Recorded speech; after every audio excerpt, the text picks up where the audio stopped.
thing is when you multiply numbers together, which you learned a long time ago, it's pretty easy, right? You just say 3 times 7, that equals 21, no problem.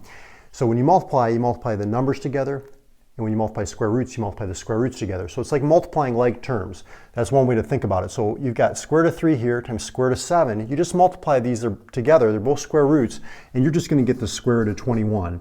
Now, you can try to simplify it further, and we'll talk about how to simplify radicals just a little bit in a minute. But the main thing here is number times number equals number, square root times square root equals square root. But what happens when you have a number and a square root? Well, they're different types of terms, right? So what you do is you just put them one next to one another. So like 2 square root of 7, like that. Now here what we have is like a number square root times a number square root. So what do? We multiply the numbers together, the integers. 3 times 2 is 6, and we multiply the square roots together. 5 times 7, which is square root of 35. Then you can see if you can simplify it further from there. Now, let me just show you a quick example about simplifying. Say, for example, you wanted to simplify the square root of 48. You can do this a couple different ways. You could try to divide out perfect squares, like 16 is a perfect square, times 3 is 48, and then square root of 16 is 4. Or what you could do is you could do a prime factorization tree. And I can put a link to a video I did talking about this, how to simplify radicals. It's an important concept to understand, but one that students often struggle with. But what you do is you break it down into the prime numbers.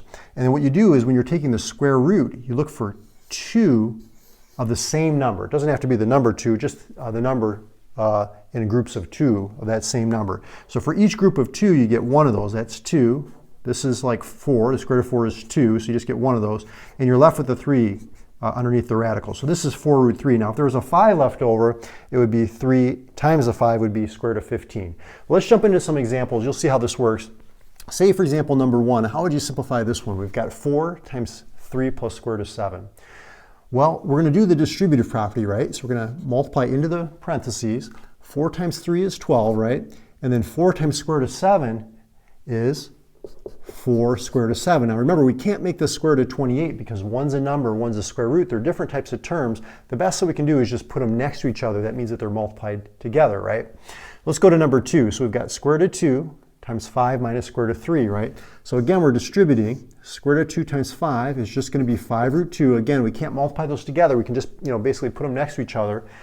We can't really combine them, right? So square root of 2 times square root of 3 is going to be a negative square root of 6. These are both square roots. We can multiply those together, and we've got a positive times a negative, which is a negative or minus, right?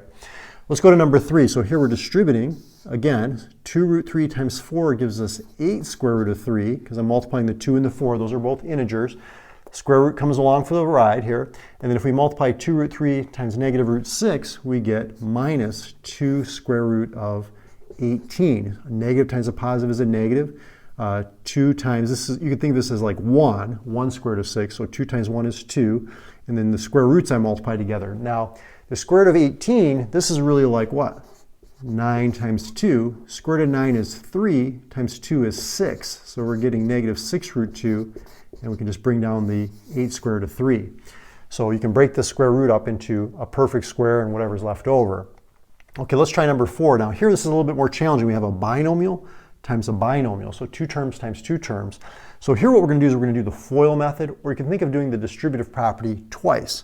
So I'm going to distribute the 2, so let's do that part first. So 2 times 3 is 6, 2 times negative root 7 is negative 2 square root of 7, and then I'm going to multiply the square root of 7, distribute that. So square root of 7 times 3 is 3 square roots of 7, and square root of 7 times negative square root of 7 is just going to be negative 7.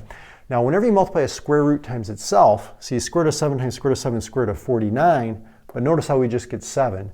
It's kind of like if you were to take square root of 7 twice, that's like squaring it. The square and the square root cancel, and you just get that number underneath. So that's a helpful technique to remember. But look at the 6 and the negative 7. That's going to combine to negative 1. And here we have negative 2 square roots of 7 plus 3 square roots of 7 is 1 square root of 7, or we could just say square root of 7.